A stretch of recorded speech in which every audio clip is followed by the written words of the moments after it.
Welcome to our Maha Periyava களஞ்சியம் channel. இன்னைக்கு நம்ம பார்க்க போகிறது தெய்வத்தின் குரல் 4ஆம் பாகம் 8ஆம் அத்தியாயம் கவிகளின் தன்மான உணர்ச்சி. அதில் சேர நாட்டு விஜயமும் சேரன் குணநலமும். சொன்ன மாதிரியே அவர் சேர ராஜ்யத்திற்கு போய் அதன் ராஜாவை தம்முடைய கவிதையினால் ஆகர்ஷித்தார். அவனுடைய அபாரமான மதிப்பு மரியாதைகளை பெற்றுவிட்டார். இங்கே அவரை துரத்திவிட்ட சோழ ராஜாவுக்கானால் இருப்பதாக இல்லை. அவனும் ரசிகன்தான், உயர்ந்த குணங்கள் உள்ளவன்தான். அதனால் தமிழ் பாஷையில் தோன்றிய கவிகளுக்கெல்லாம் சக்கரவர்த்தி எனப்பட்டவர் தன்னையும் தன்னுடைய சதசையும் விட்டு போனதை நாளாக ஆக அவனால் தாங்கிக் கொள்ள முடியவில்லை. அவரை பற்றி விசாரித்து திரும்பவும் அழைத்து வர தூதர்களை எல்லா திசைகளிலும் அனுப்பினான். ஒற்றர்களையும் அனுப்பினான். சேரன் சபையில் அவர் இருப்பதாகவும் சேரராஜா அவரிடம் மிகுந்த பக்தி விசுவாசம் வைத்து ஆதரிப்பதாகவும் தெரிந்தது. அங்கேயும் ஆள் அனுப்பினான்.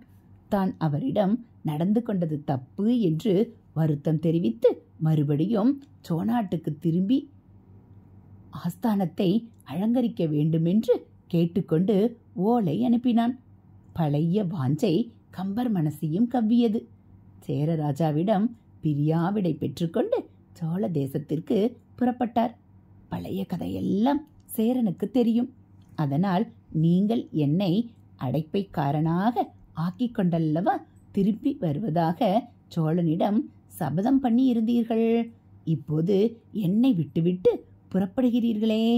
இதோ நானும் காளாஞ்சியை தாம்பூல பெட்டியை தூக்கி கொண்டு வருகிறேன் என்றான். இங்கே சேரனின் குணச்சிறப்பு தெரிகிறது. தன்னுடைய மதிப்பை பெற்ற ஒருவருக்காக போட்டி அரசனின் முன்னே அடைப்பைக்காரனாக போகிற அளவுக்கு தன்னை அடக்கிக் கொள்ளும் வினயம் அவனுக்கு இருந்திருக்கிறது. ஒரு ராஜாவின் அகங்காரத்தை சொன்ன கதையே இன்னொரு ராஜாவின் எளிமையையும் சொல்கிறது. அதனால்தான் கதையேயானாலும் கூட இவற்றை எடுத்துக்கொள்ள வேண்டும் என்றது. சேர ராஜா இப்படி சொன்னவுடன் கம்பர் சொன்ன பதிலில் அவருடைய உயர்வு தெரிகிறது. என்ன சொன்னார் என்றால், அப்போது அவன் கோபத்தில் ஏதோ சொல்ல, நானும் ரோஷத்தில் பதிலுக்கு ஏதோ சபதம் செய்துவிட்டு வந்தேன். அவன் கோபத்தை மறந்து மறுபடி என்னை கூப்பிட்டு அனுப்பியிருக்கும். இப்போது நானும் பழைய ரோசத்தையும் சபதத்தையும் மறந்துவிட்டு போவதுதான் அழகு. அதுவும் இல்லாமல் நீ நாடாளும் மன்னன். உன்னுடைய பணிவாலும் பிரியத்தாலும் நீ எனக்கு பணி செய்ய முன் வந்தாலும் அத்தியாவசியம் ஏற்பட்டாலொழிய நான் அதை ஏற்றுக்கொள்வது கொஞ்சம் கூட உசிதமாகாது என்று சொல்லிவிட்டு புறப்பட்டார். இதைவிடவும் உயர்வாக அவருடைய பண்பு பிரகாசித்ததை கதை முடிவிலே பார்ப்போம். ஹரஹர சங்கர, ஜெய ஜெய சங்கர. சோழ சபையில் அடைப்பைக்கார சேரன். நாடு திரும்பிய கம்பரை குலோத்துங்க சோழன் மிகவும் மரியாதை செய்து வரவேற்றான். பழையபடி கம்பர் அவனுடைய சதசில் ஆஸ்தான கவியானார். ஆனால் கொஞ்ச காலத்துக்கப்புறம் அவர் தன்னிடம் விட்ட சவாலை நிறைவேற்ற காணோமே என்கிற மாதிரி ஹிண்ட் பண்ணி சோழன் என்னவோ சொன்னான். கம்பர் தாம் சேரனிடம் சொன்ன அத்தியாவசியம் வந்துவிட்டது என்று கருதினார். ஸ்வய மரியாதையை காப்பாற்றிக் கொள்ளத்தான் வேண்டுமென்று நினைத்தார். சேரனுக்கு ஓலை அனுப்பினார். சேர மகாராஜாவும் உடனே புறப்பட்டு சோழ மகாராஜாவின் சதசுக்கு அடைப்பைக்கார கோலத்தில் வந்து விட்டான்.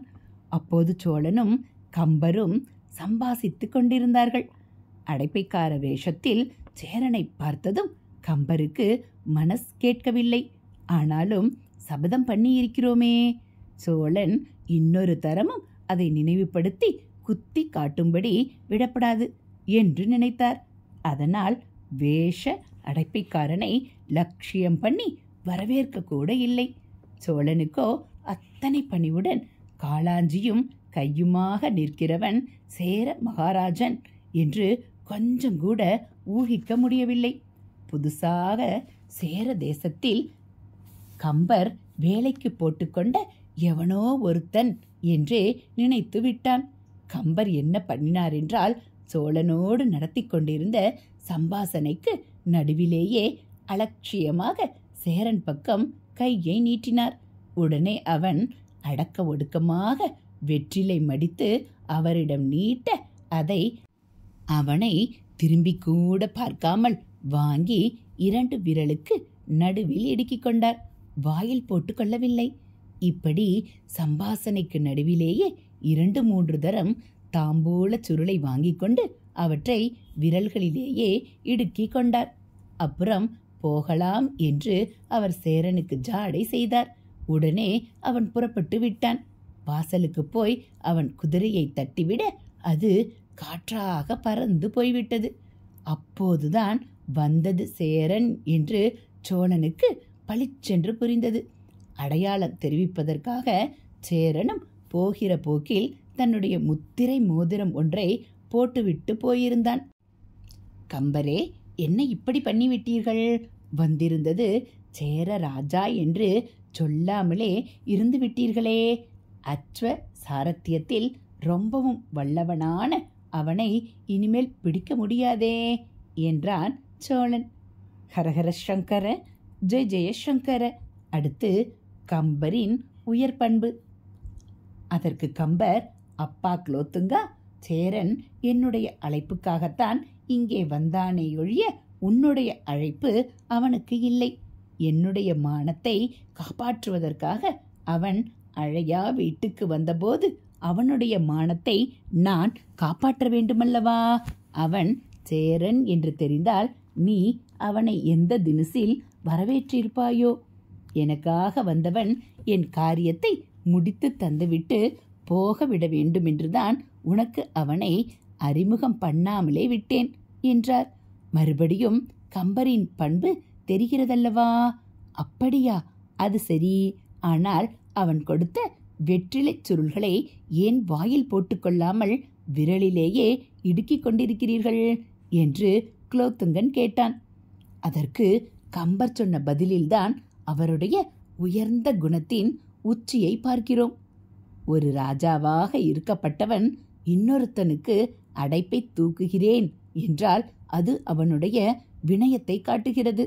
அப்போது அவனுடைய பணியை பெறுகிறவன் மட்டும் ஒரே அடியாக விரைத்து கொள்வதா?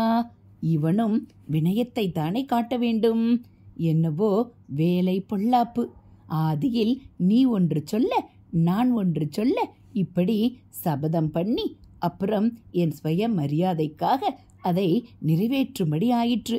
அதற்காக மூவேந்தர்களில் ஒருத்தனாக இருக்கப்பட்டவனை அடைப்பைக்காரனாக வரவழைக்க வேண்டியதாயிற்று. நீ அவனை அடையாளம் கண்டு கொள்ளக்கூடாது என்பதற்காகவும் நான் நிஜமாகவே அவனுக்கு எஜமானனைப் போல நடக்க வேண்டும் என்பதற்காகவும் அலட்சியமாகவே அவனிடமிருந்து தாம்பூலம் வாங்கி கொள்ள வேண்டியதாகவும் ஆயிற்று. இதெல்லாம் போதாது என்று அதை நான் வாயிலேயே போட்டுக்கொண்டு சாப்பிட்டிருந்தேனானால் அவனிடம் நன்றாகவே ஊழிய லாபம் பெற்று நிஜ எஜமானனாகவே என்னை நிலைநாட்டிக் கொண்டதாக ஆகியிருக்கும். நான் பண்ணின சபதம் என்ன? சேர ராஜாவை அடைப்பக்காரனாக்கி கொண்டு வருகிறேன் என்பதுதான். அடைப்பை தாங்குவதும் தாம்பூலம் எடுத்து கொடுப்பதும் தான் அவன் காரியம். அதற்கு மேலே அந்த தாம்பூலத்தை வாங்கி கொண்டவன் அதை சாப்பிடும்படி பண்ணுவது அவன் காரியமல்ல. அதனால் சேர ராஜாவை அடைப்பைக்கார வேலை முழுசாக பண்ண வைத்து என் சபதத்தை நிறைவேற்றி கொண்டாலும் அதை நான் தின்று எனக்கு எஜமானத்துவத்தை உண்டாக்கி கொள்ளவில்லை என்றார். தன்மானம் ஸ்வய மரியாதையை காப்பாற்றிக் கொண்டது மட்டுமில்லாமல் இப்படி சேரனுடைய மான மரியாதைகளையும் கம்பர் காப்பாற்றி கொடுத்தார். ஒட்டக்கூத்தர், புகழேந்தி புலவர் முதலானவர்கள் அரசவை கவிஞர்களாக இருந்திருக்க கம்பர் மட்டும் சடையப்ப வள்ளல் என்ற ஒரு பிரபுவையே தம் ஆதரவாளராக கொண்டதிலிருந்து அவர் ரொம்பவும் சுதந்திர உணர்ச்சியுள்ளவராயிருந்திருப்பார் என்று ஊகிக்கலாம். ஹரஹர சங்கர, ஜெய ஜெயசங்கர.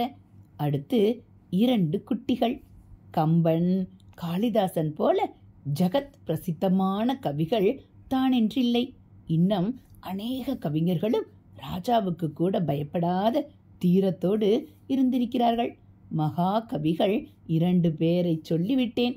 குட்டி கவி, குட்டி சாஸ்திரி என்றே பேருள்ள 2 பேரை பற்றி சொல்கிறேன். இவர்களில் முதலாமவரான குட்டி கவியின் நிஜ பெயர், இயற்பெயர் என்பது வாஞ்சேஸ்வரன் என்பதாகும். அவருடைய முன்னோர்களின் ஊர் ஸ்ரீ வாஞ்சிய சேத்திரமானபடியால் அந்த சேத்திரமூர்த்தியின் பெயரை அவருக்கு வைத்தார்கள்.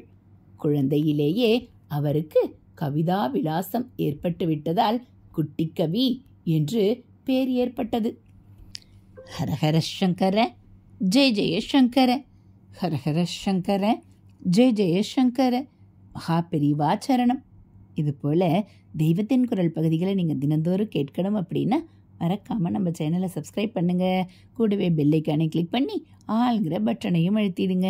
நம்ம சேனலில் வரக்கூடிய தெய்வத்தின் குரல் பகுதிகள், ஆன்மீக கதைகள், மகாபெரிவ மகிமை, ஸ்லோகங்கள் எல்லாம் உங்களுக்கு பிடிச்சிருந்தா ஒரு லைக்கும் கமெண்ட்டும் கொடுத்து உங்களுக்கு தெரிஞ்சவங்களுக்கும் ஷேர் பண்ணுங்கள். தேங்க்யூ.